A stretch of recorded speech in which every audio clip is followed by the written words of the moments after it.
What's up, everybody? Welcome to the show. I'm so damn pumped about today. I've been wanting to get this guy on ever since I heard him on Eric Wood's podcast.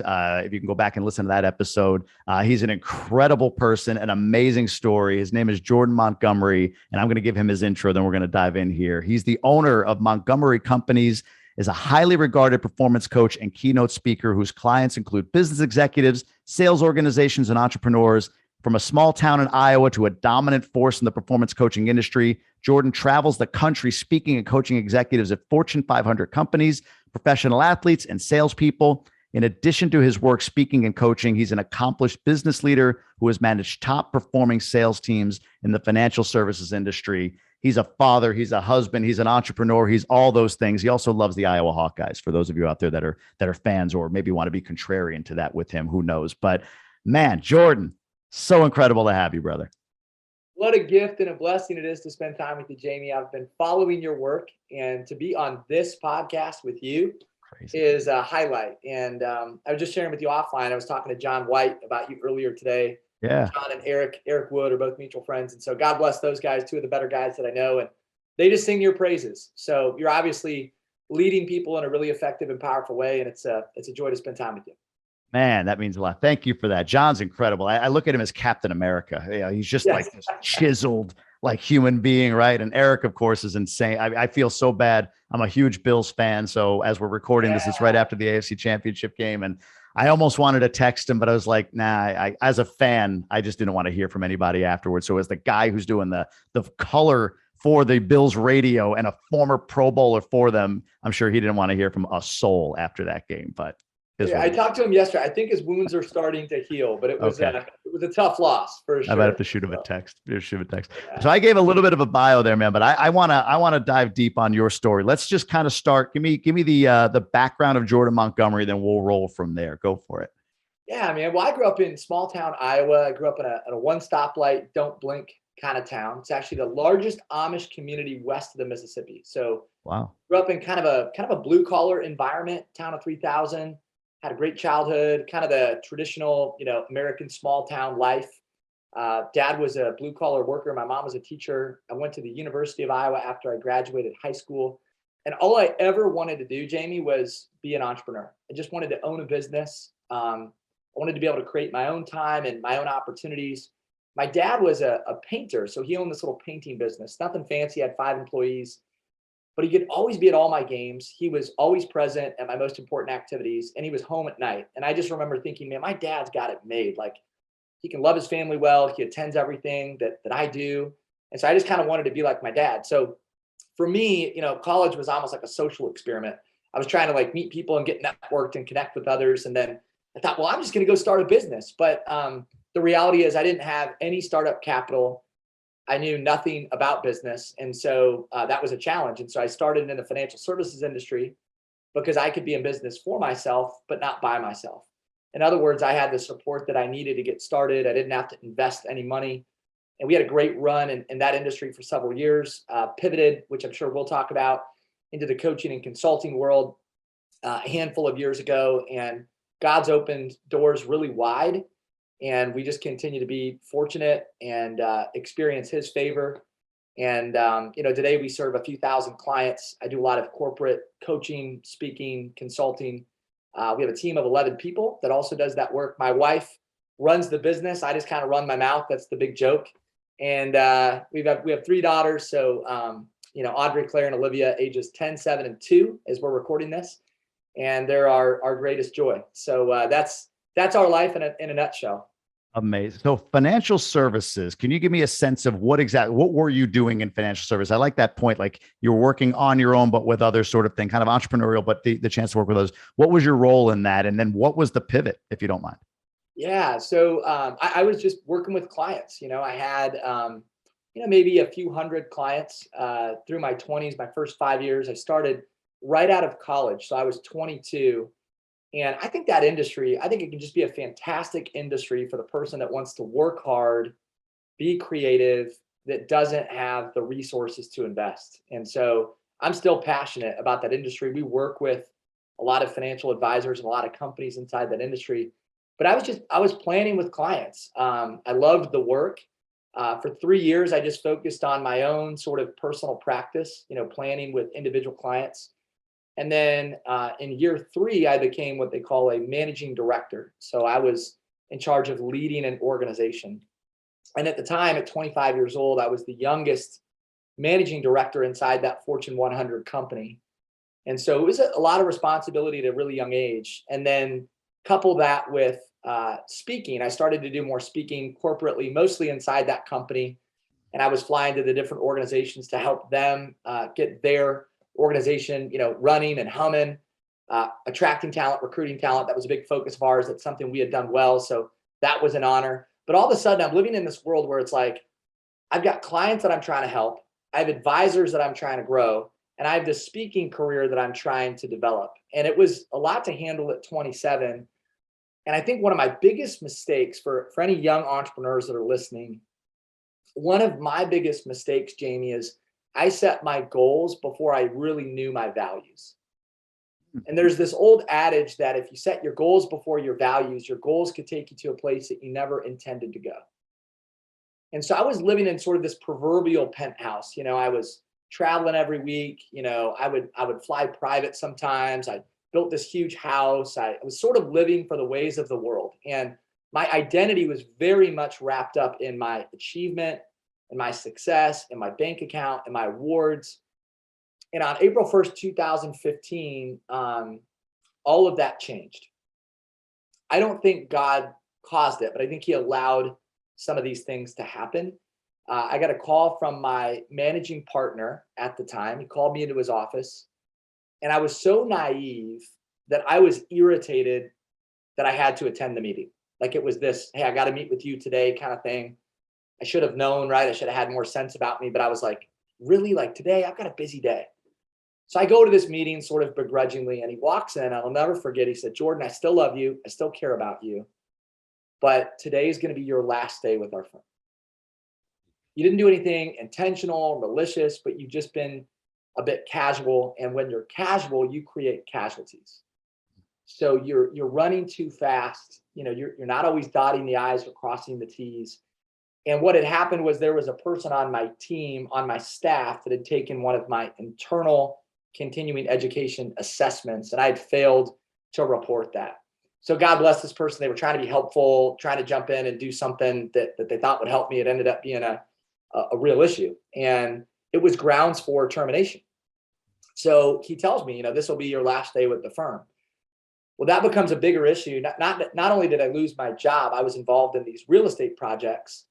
And as a result of my change in employment status, the bank calls the loans and all the projects go sideways.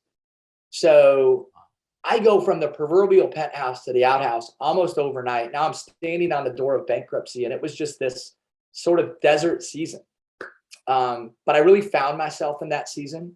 I remember I just sort of tucked my head between my legs. It was like, I'm not going to talk to anybody for 30 days. I just kind of went into hiding. My phone's blowing up, and it was very public. It was very embarrassing, full of shame. I mean, it really rocked me to my core.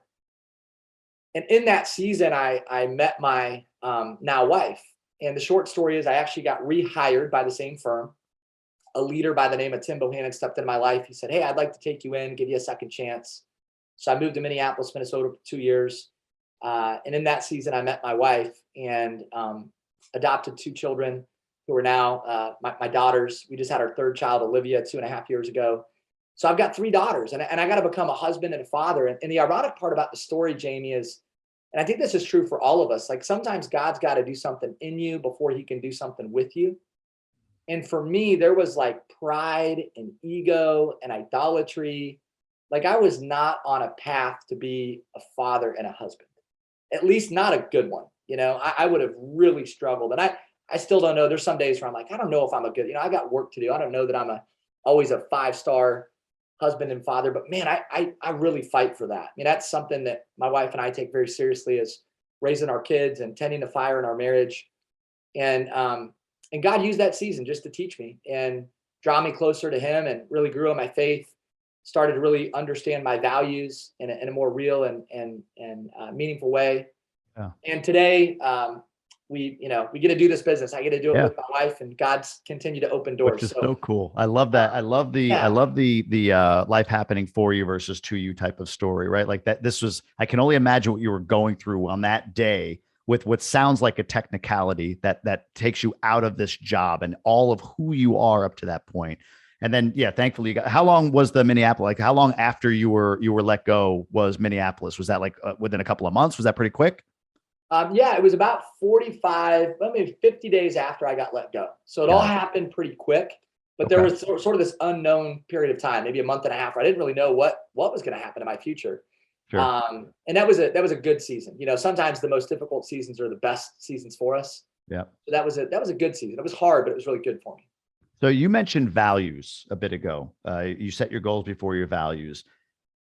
I guess the question really is when did you get a sense of what your true values are? Was it in that 45 days? Is it ongoing? Like, I have two questions on values, but the first one is like, what was the timeline for you to get to a place where you felt like you were aligned with your values? Well, I think first you have to start asking yourself the hard questions, right? Like, so I'll back up a little bit. Yeah. When I went through that, I'll say this: the first 6 months after that incident, I didn't spend any time thinking about values. Mm. I was full of anger and resentment and bitterness, and Victim. single handed asked me this question, because I would debrief with him and I'd kind of vent to him and complain to him. And like a good leader, he would just sort of listen and he'd sit with me. But then after about, maybe 5 or 6 months, he asked me this question. I'll never forget it. He said, Jordan, there's a really powerful question that you need to start to ask. He said, I think this is one of life's best questions. And the question is, what part of the problem is me? What part of the problem is me? In other words, whether you're 5% of the problem or 95% of the problem, you're at fault. You made mistakes, and you need to own your part of the problem and focus on you and your development to grow and get better, and ultimately to move on. I love what Brene Brown says. She says, when you deny the story, it defines you. When you own the story, you can write a brand new ending. And I needed to hear that. Like, Awesome. Yeah. Like I was 27, I had a lot of life to live, and I was just wallowing in this event and in this incident. And somebody listening is dealing with that right now. They just can't move past it. It's like, look, you got life to live. Like, God will redeem you and restore you, but you got to own it. You got to ask yourself that question: what part of the problem is me? Doesn't matter if you're 5% or 95%. Own it, and then let's move on. But there's great power in owning it. So I had to own it first before I could really think about my values. And then it was, it was prayer, it was mentorship, it was a lot of great people around me that would continue to ask difficult questions. And that was sort of the process that started me down the path of understanding my values. What how do you articulate your values? Like, I want to get into this. Like, what is a value? I mean, do they have to be these heady words like integrity or whatever? Like, how do you define your values? You mentioned prayer. You mentioned, kind of like going inwardly. That's a great question from a mentor that you had that sort of unlocked the ability for you to start, owning your role and whatever happened, and then start to define your values. But what are your values? Like, how do you define values? Somebody's sitting out there like, okay, that sounds good. Define values. I worked for a company. They had values on a wall. I remember that. But like, how did you go about that? How did you go about defining them? And how, what are the values that you resonate with today? Well, first off, I'm not like a values guru. We don't lead like workshops on Sure. know your values, understand your values. So I wouldn't be the subject matter expert on this topic. I will say this: my values are faith, family, and growth. And so that's what works for us. I think what's important around values, Jamie, is that we continue to have conversation and we take the values off the shelf or off the wall. Because every company, right, every organization's got the values up on the wall, right? Or they have the mission statement. But I'm not sure how often those organizations are taking that value off the shelf or off the wall to talk about it. So if we say family is a value, that's a top priority in our organization, in our home, that means we spend time thinking and planning and preparing for that to be a top priority. And I'm proud of that. So like in our organization and with our family, we spend a lot of time talking about what does family look like for us. We get help on, so my wife and I, one of the best things we've done, we get marriage coaching, not because something's wrong, but because we want it to be right. I want to have a special, awesome, impactful marriage.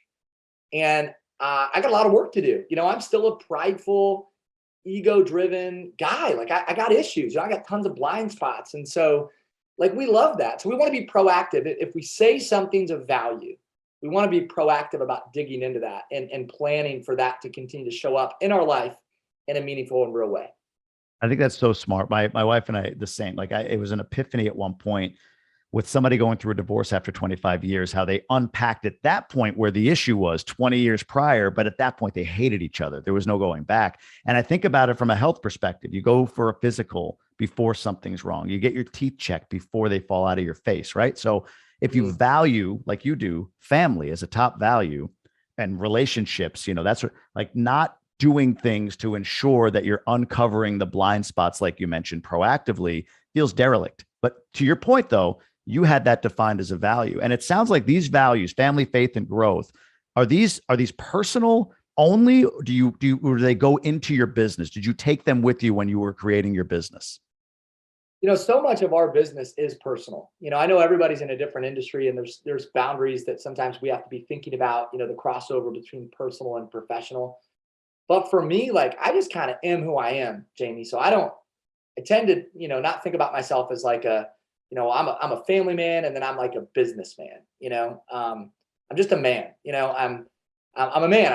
I don't know. I think about those values in both ways, right? Like I hope that somebody who experiences us professionally would say, yeah, those are the values. Like, those are things that he's talking about, whether it's a keynote speech or it's a coaching conversation or we're consulting with a firm. Like we're talking to executive leaders about being great mothers and great fathers and making sure that they're tending the fire in the relationship with their kids and being present at home, because it's all, at the end of the day, it's all connected, right? Like I just believe it's really difficult in life to be a top-notch executive leader if you're a really awful father, or to be a top-notch executive leader if you're a really awful mother. And you can get by with it for a while, but eventually I think that catches up to us. And so I would hope that somebody would say, yeah, whether it's personal or professional, we see that. And that doesn't mean he's got it figured out, but I see him attempting to really grow and take those parts of his life seriously. Does that shock some of your clients when you go there? I'm wondering, like, if you got this executive, this, the person who's driving, they feel this, lack in their business life, whether it's a high-end W-2 or a business they own or whatever. And you're talking about, kind of that balance in life and showing up as a father or a husband or a wife or whatever. Do you find that people feel relief in that, or are they sort of jarred by the fact that your conversation, your coaching kind of incorporates that? Well, I think at the end of the day, most of us, almost all of us, want the same thing. Like you don't meet too many people that say, I don't really care about being a good husband, or I don't really, I don't need to be a good father. True. So at the end of the day, I think there's a centering that happens when you have those conversations with executive leaders and salespeople who are type A and they're really driven. Like they want that. So I think when leaders can speak to those issues, like, hey, how are you doing, with your marriage? How are you doing in your relationship with your kids? I think actually you get to the center of somebody's life and the center of their organization very quickly. And what's crazy, Jamie, is there's not enough people having those conversations. Yeah. I mean, think about what's happening right now with young men specifically. That a lot of the people I'm coaching and working with is young men, and social media is pulling them into this deep hole of you got to impress people and you got to put on a face and you have to build your brand and you have to be omnipresent with people. And then we have texts and emails, and I'm guilty. I'm getting, a few hundred emails and texts every day, right? So it's like, I got to manage that. And then, I got to manage the expectation of others. And so all of what's most important to us can get lost really easily in the context of all of that. But when you go with somebody to the areas of their life that matter most, I think it changes the relationship like super fast. And you know that from the work that you do, and I've watched you just very intentionally ask people questions about what's most important. So, if I'm working with a professional athlete or executive leader, those are some of our first questions. It's about faith. It's about family. I want to get to the center of their life quickly.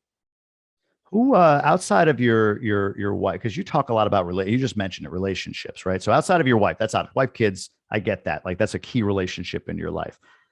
who today, like, how do you cultivate? Because you have an amazing network of people, like just what I've seen on your podcast, the people that you're interacting. You mentioned John White, Eric Wood, all of this stuff.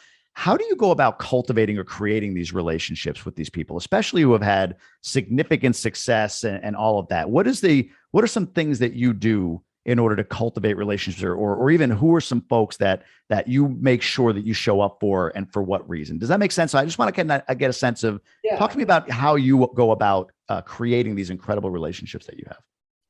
Well, the first principle I'll share, the first, concept that I'll talk about. I just want to acknowledge this first. I'm talking to one of the best in this space. So Jamie, I think you're incredible at this. Like, and I've watched you from afar. Obviously, we share some mutual friends in common, Wow, man. and I've sort of seen this in your life, and even just talking offline, I've experienced this about your posture. You have a deep desire to connect others and to add value to others through connection. And I think one of the greatest gifts that we could share with another human is a new relationship. And so I try to be very intentional about that. If somebody enters my sphere, I want to be a connector. I want to be a curator. I want to be an ambassador, an advocate. And that means I'm going to do everything I can to get them introduced to other people who could also add value to them. So that's something that we take very seriously. That happens through text message, it happens through email, it happens at events. But I'm always thinking about, like, who does this person need to know? We've often said that connected people are connecting people, and connecting people are connected people. So if you want to be more connected, just start connecting. The world is a looking glass. It gives back to each person a reflection of their own image. And it's amazing how, and that, Jamie, when you start connecting people, you just start getting connected. Amazing. So, it's the John Whites of the world, it's the Eric Woods, it's the John Gordons and the David Nurses. Like, I want to be connected to people who are dominating in their industry. They are like world class at what they do professionally, but they're also really great people. They're centered, they've got values, they're living for the right things, and they're willing to hold me accountable and step into a real relationship. It's not fake, there's not strings attached. There are people like John White that I could call and say, hey, I'm struggling in my marriage. I need to share this with you. And a person like John White also understands the pressures of the outside world, the expectations of running a very high level business and being, he's world class at what he does. Yeah. So, I just say connect people, be sincere, be genuine, and look for opportunities to get others connected. And that's incredible. And by the way, thank you. That was I wasn't expecting that. That my ego went a little crazy there. I got a little emotional even when you started out with this statement of me. So thank you for that. And honestly, to be here with you is an honor, because I've seen again from afar so much of what you've done and what you've cultivated and what you've created. It's absolutely incredible. And just to go from this sort of identity that you had corporately, if you will, to now what you're doing, it blows my mind, and it inspires me as I'm in that pivot right now to some extent. Right, I'm recently out of this corporate life and into something that I feel is more purposeful, and that's where I want to go right now. I had this discussion with some people this morning on a live that I do. About purpose, finding purpose. And I've talked to so many different people recently. Shea Hillenbrand is one who I'd love to connect you to. He's a former all-star baseball player who talks about it, his time in the major leagues, like his identity was this baseball player, but it's not who he is. And it almost killed him, literally almost killed him. And we'll chronicle that story. But for you, as you lean into what you're doing now, it feels to me and seems to me like this is purposeful work. Connecting people, coaching people, mentoring people, getting people to unlock and become the best version of themselves.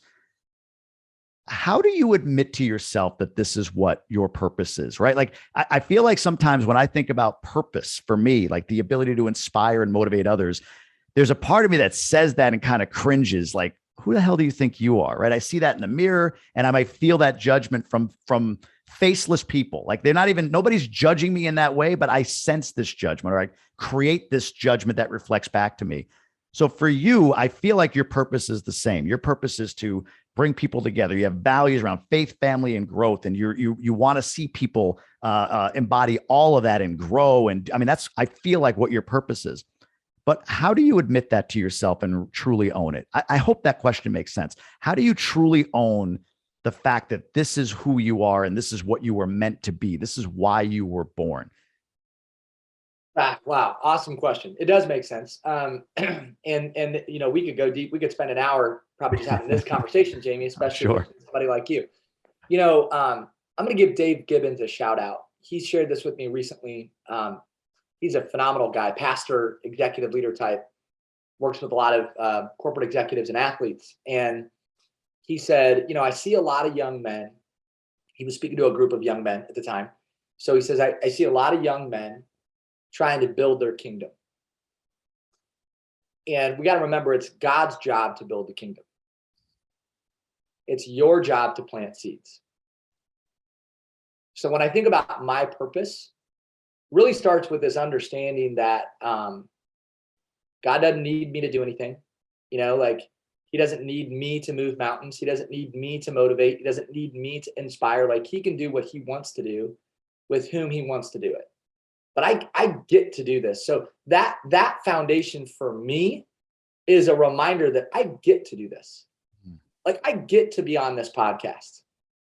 I didn't earn the right to do this. This is your show, Jamie. This is a big time show. I get to do this. What an honor. You can interview a bunch of other people. I haven't done anything to earn this. So I think there's a humility that's required. If you really want to impact and serve others, there's a humility that's required to do that work. And I'll say this, my pride and ego, so much of it was just knocked out of me when I was 27. And it's still there. For all of us, it's there. But don't you love meeting somebody who just doesn't, they just don't show up that way? And you're the same way. You texted me. I'm gonna shine a light on an exchange that you and I had prior to this show. You texted me and you were like, Jordan, I am so excited and so honored to have you on my show. And there was 4 exclamation points. You're like, I've been looking forward to this for a long time. And I'm just super fired up about this. And you weren't afraid to show your colors. You were just like, hey, this is me. I'm excited. Can't wait to have you. You made me feel so honored and so valued. And, in today's world, I think we protect ourselves from that, right? It's well, I don't want to show, I've got this big show and I'm pretty important. And so I'm excited, but not too excited. And, but you're like, no, this is me, man. I'm real. I'm a guy and I'm excited. And I have enough humility to share that with you. And I think, there's some vulnerability in that, right? And that was hugely attractive to me. And wow. I see so many people trying to play it cool. And I think we get caught up in this image that we project, this brand that we're trying to build. It's this kingdom that we want to create, and it gets in the way. And so back to purpose, my purpose is to lead others in their faith journey. And it's to love my family. Mark Batterson said it this way: I want to be respected most by people who know me the best.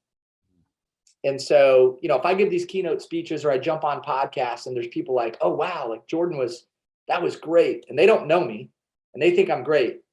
But the people that know me the best think I'm a failure, then that means I'm a failure. So I just think that's something I spent a lot of time thinking about. So yes, I want to motivate. Yes, I want to inspire. I do feel called to do this work. I love this work.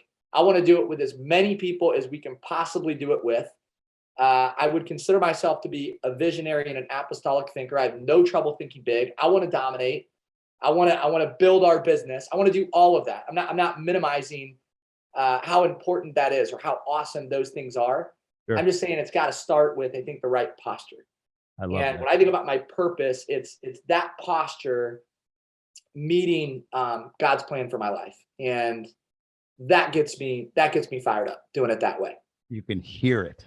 Just now, especially, you could hear your cadence, your posture, everything just sort of elevated as you were talking about that, which is when somebody is absolutely aligned with where they're supposed to be. And it's interesting you said about the text that I sent. Yeah, I'll be honest. Before I sent it, I was like, be cool, man. Like what you just said, it went through me, right? It was I don't do this. But what happened recently that stays in my mind is there was a high school friend, and I've talked about this, I don't know if on the podcast, but on some other content I created, but there was a high school friend that I haven't talked to in 20 years, right? I haven't talked to him. And for some reason, he popped up in my head as a funny memory that we had in a computer class in high school. And I thought, let me message him. I haven't talked to him forever. Let me just send him I don't even have his number, Facebook Messenger, send him a message and just say, hey, I remember this in Mr. Roy's class, whatever the hell his name was. Remember this, just thinking about you. I wanted to throw it out to you. And I didn't do it. And then a couple of days later, it kept persisting. It kept persisting in my brain, this thought. Should I send him a message? Nah, I haven't talked to the guy. It's just so out of the blue. No kidding. 5 days later, I heard that he hung himself, right? That took a dark, dark turn, I know. But I really wonder if in that moment, had I done that, if it could have been the thing that made him realize that, wow, people are thinking about me. There's love out there for me, right? And I didn't do it. I didn't follow through with authentically who I am. And I'm not going to be so bold as to say it may have cost him his life, but I do wonder, would it have been that little shift maybe that would have, I don't know, allowed him to get help or do something, right? But he literally did something. So I use the phrase hung himself, like the violence that, I mean, think about what you have to do to go through that. You're not, you're not like taking pills and it's an incredibly violent and aggressive way to take your own life. And I just think about that. So I'll be honest with you, before I texted you or before the first time I reached out to Eric or whatever, it goes through me like, don't be a tool. Like, this guy's gonna be like, who the hell is this guy like on a Tuesday sending me this message? Like, all right, dude, calm down. It's a podcast, relax. But it's like, I want to do this. And maybe in that moment, I don't know, maybe in that moment you were having a rough day or you shared with me before this podcast, like, hey man, you're really good at this. And I told you, like, I actually just got opposite feedback and it jarred me a little bit. So going into this podcast episode, I was like in my head. And then you said that you delivered me that gift authentically from you because you're a guy that's so aligned with your purpose. I mean, I just think that we have to do more of that. Like if something's telling you to do it, who cares what the other side of that is? If somebody does say, hey, leave me alone, you're bothering me, as long as it's coming from authenticity, as long as it's coming from who you truly are, do it. I think we have to follow that voice a little bit more. Would you agree? I would totally agree. There's somebody listening to this right now, and they've been thinking about texting that person, or encouraging this person, or asking for help. And I just want to encourage that person who's listening, just do it. Reach out to that person, text them, call them, let them know that you care. Like, I think we struggle so much as a society with vulnerability. Yeah. And I can say that because I struggle with it. I've struggled with it and I still struggle with it. And, I love what Brene Brown says about vulnerability. She says, vulnerability, the first step in courage is vulnerability. Yeah. So courage isn't about like putting on the armor, tough guy, I've got it figured out. It's actually the exact opposite. And what's crazy about it is that's what truly creates human connection. So like back to your point about connection, Jamie, connection starts with vulnerability and authenticity. Like, I'm me. Let me take the armor off. I'm me. And vulnerability begets vulnerability. Well, what's the big issue in human connection? Here's the issue. I really, truly believe this. And I'm passionate about this topic. I believe that vulnerability is the first thing I look for in you. And it's the last thing I want you to see in me. Wow. And it creates this big gap in human connection. Right? It's like, I'm testing you. I want to see your authenticity, but I don't really want to show you mine. No kidding. And so there's this gap. And then, there's this adage that people can be impressed by your strengths, but they actually connect to you through your weakness. Like, that's when we shine a spotlight on our weakness. I would even say this, like you're texting me, like showing your excitement. Somebody might say, that's a form of weakness. Like, don't get too excited. I had an old mentor. He would always say this in sales meetings with clients and prospective clients. He'd say, Jordan, don't let him see you sweat. He would say that to me. Don't let him see you sweat. And what he was saying to me is, don't be nervous. Don't show any weakness. Like, you need to show up like you've got it figured out. And so I did, Jamie. Like, I walked around acting like at 25 years old, I was America's best financial advisor.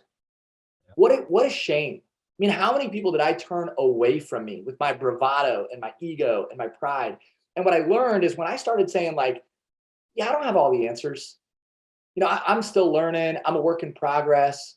People started moving closer to me. And when I owned my story about everything that I'd been through, when I got fired, Jamie, and let go and stood on the door of bankruptcy, when I started owning that and talking about that publicly, huge doors opened.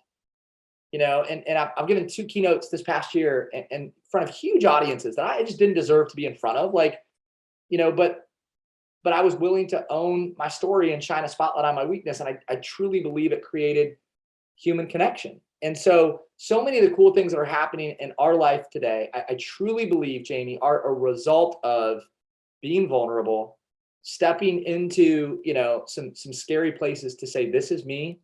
I don't have it figured out. I got work to do. People can be impressed with your strengths, but they connect to you through your weakness. And you, my friend, you're a first-class connector of people, and you do that.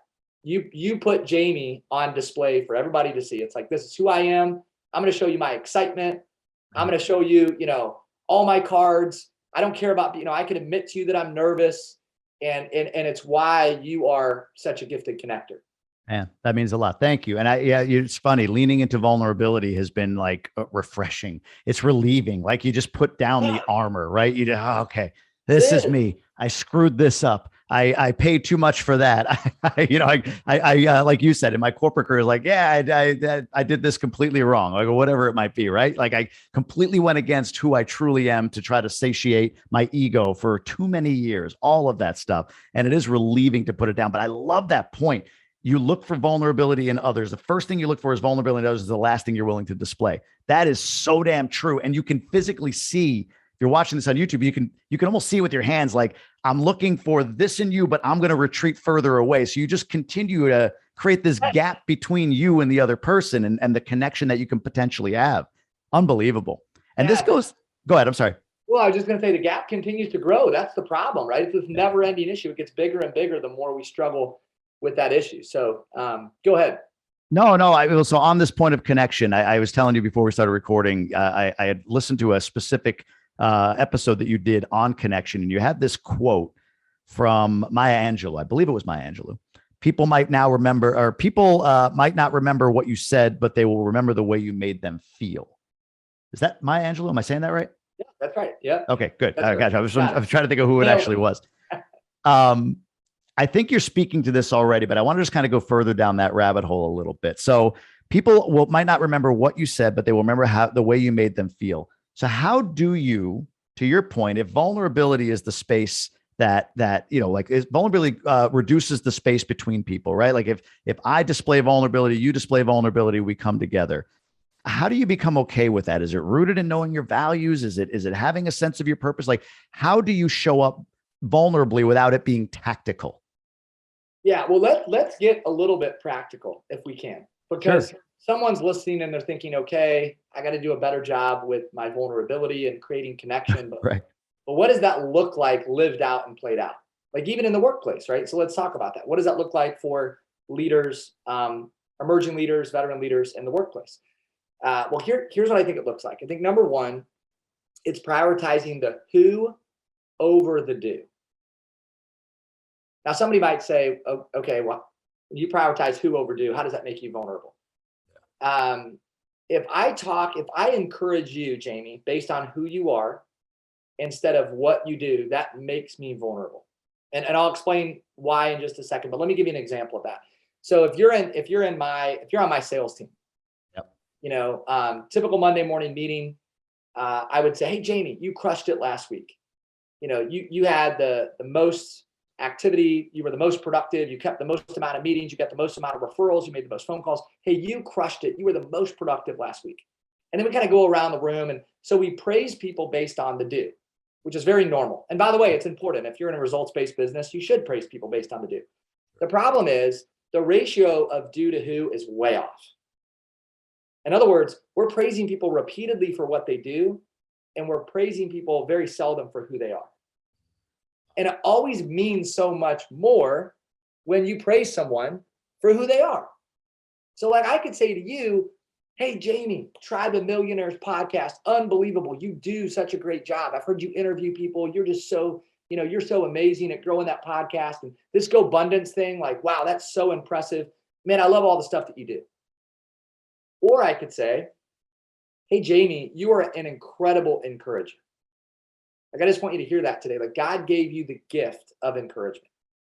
And you are super gifted in that space. In fact, you've got extreme God-given giftedness. It's almost like supernatural. Like you make people feel like they're your best friend. And that is an unbelievable gift inside of you.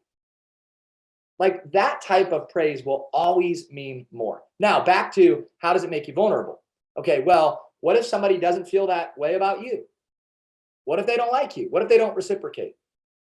Okay, well, now I put myself in a weird position, right? It's like I went around encouraging people. I'm trying to touch their heart, really go deep with them. They might not go deep with me. They might not even receive what I just said. They might reject it.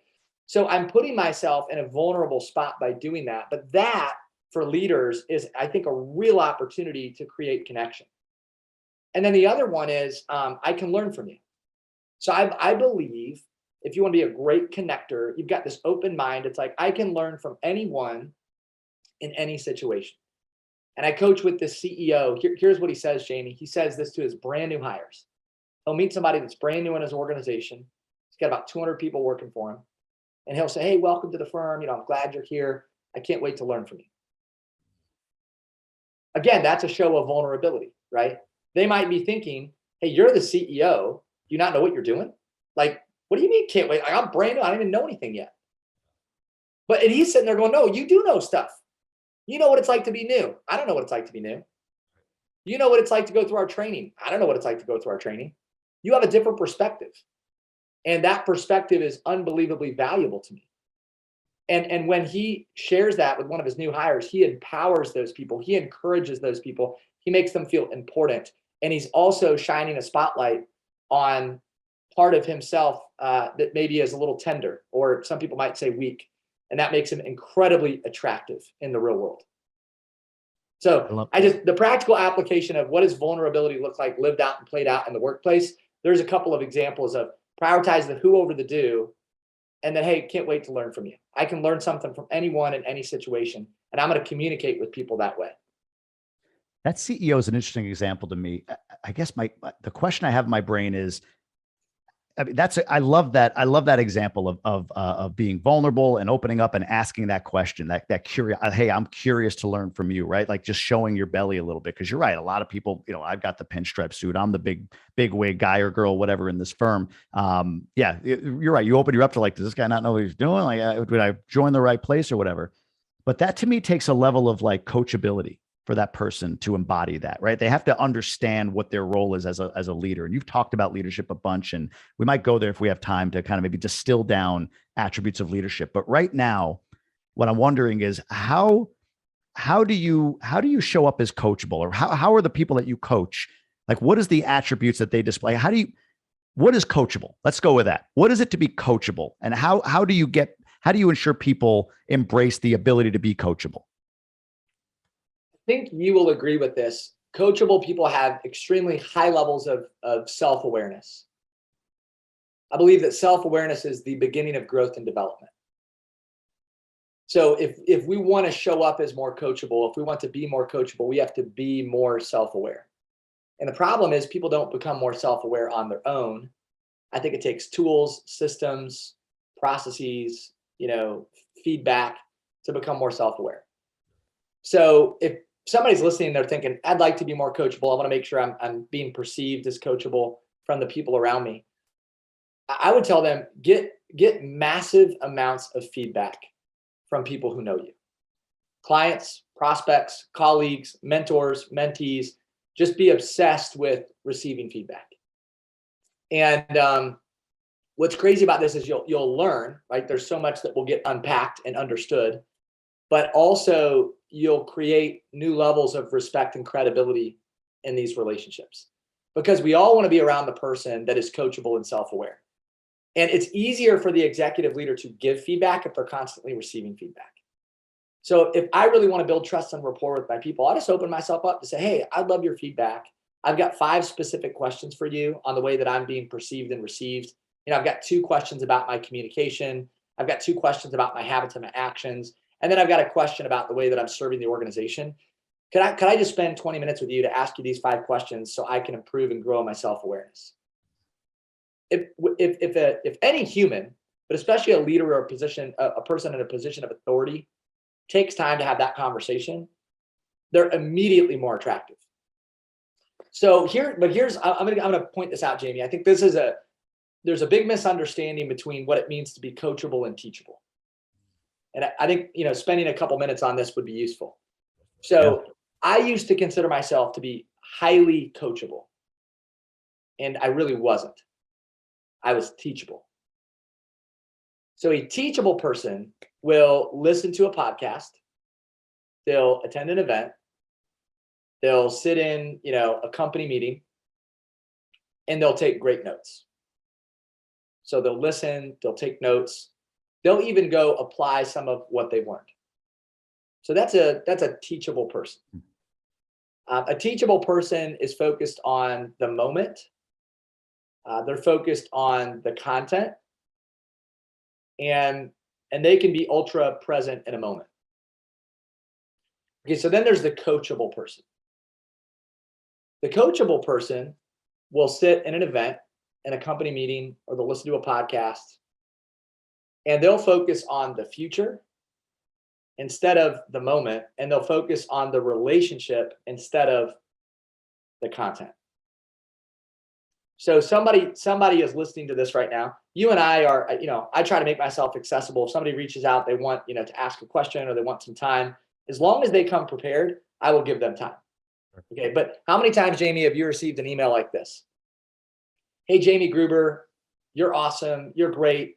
Love listening to your podcast. I'm starting a podcast. And so I was wondering if I could spend an hour with you sometime in the next 3 days. I'd love to jump on a call and pick your brain. Yeah. Lots, right? Yeah. So they're not strategic. Right. But if somebody's strategic and they say, hey, Jamie, I've listened to, 50 episodes on your podcast. In fact, I think I'm one of your top listeners. I remember these 3 specific podcast episodes that you did literally changed my business, changed my life. Incredible. You offered these 3 strategies. I want you to know that these 3 strategies have made a monstrous difference in how I conduct my business. Like, you have added so much value. I'm learning from you always, and I'm just reaching out to say thank you. And by the way, if you would be kind enough to spend 15 minutes with me of your very valuable time, it would mean the world. By the way, if you don't have 15 minutes, I totally understand. Not going to change a thing about my fandom. I'm still a huge fan of yours. I'm still going to be listening to the show. I get you're busy. Just wanted to drop you a line. Let me know if we could spend 15 minutes sometime in the near future. Yeah. That's a coachable person, right? Like, a coachable person is pursuing and chasing down the relationship. The person that taught them, they're consumed and focused on relationships and connections, not the content. They're consumed and focused on the future, not the present. Yeah. I'm constantly thinking about, okay, how am I going to hunt this person down, chase this person down, build a friendship, build a relationship? How am I going to make sure I apply what I learned? And that the moment is way bigger than right here, right now. I'm going to use this, going forward. Assuming that, it's a good session and somebody you want to learn from. Dude, this is exactly where I wanted you to go with this coachable versus teachable. I heard you talk about this with Eric, maybe somewhere else as well. And it was so damn good. And to what you just said, it changed the way I show up when it comes to this podcast. Like, I have ambition, right? I want this podcast to have great guests and this, that, and the other. And so in the beginning, it would be like, hey, I have this podcast. This is who our guests were. Why don't you come on? Almost like that. I mean, I tried to, soften the edges, but it was about the moment. Right now, this is what I need, right?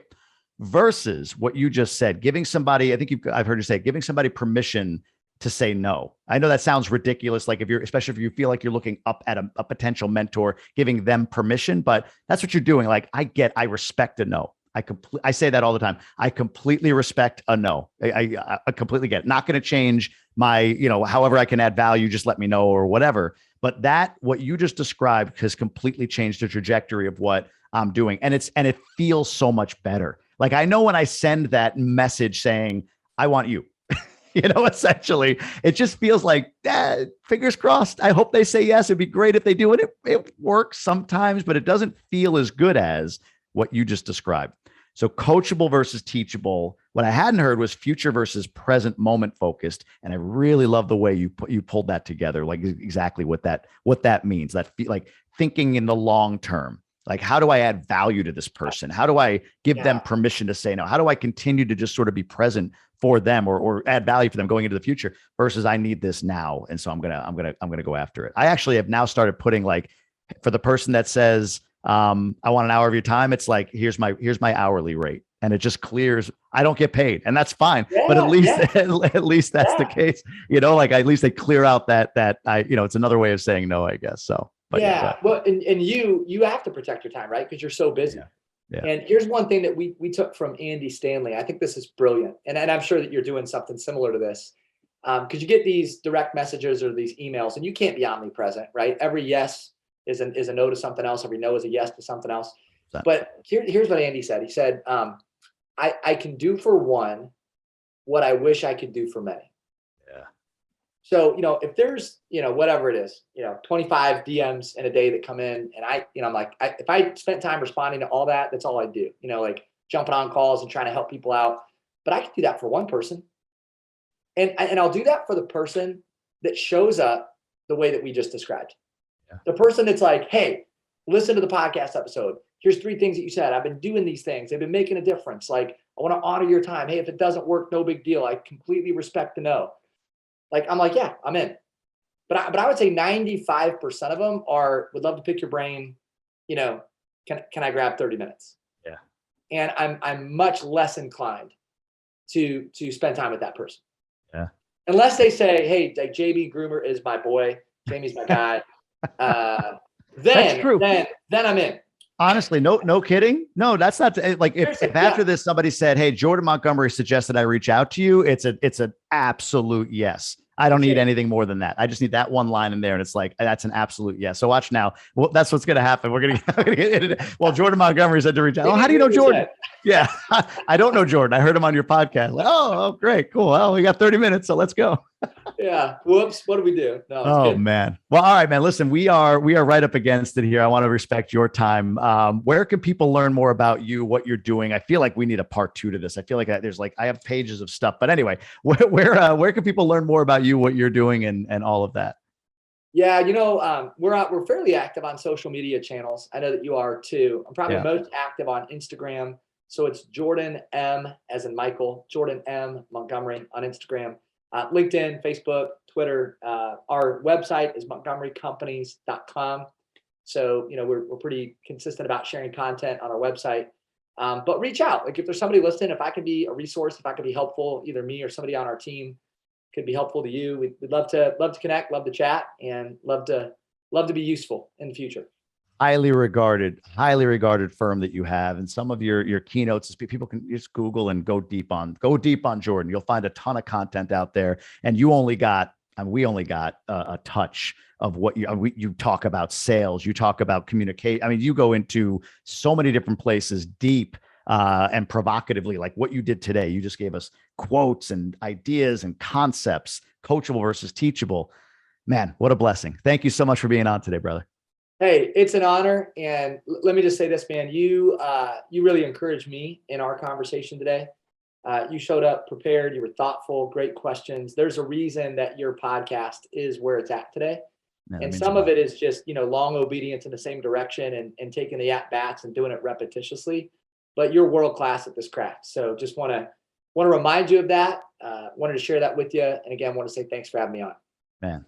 Thank you so much for that, man. I appreciate it. And we'll talk very, very soon. God bless. Be well.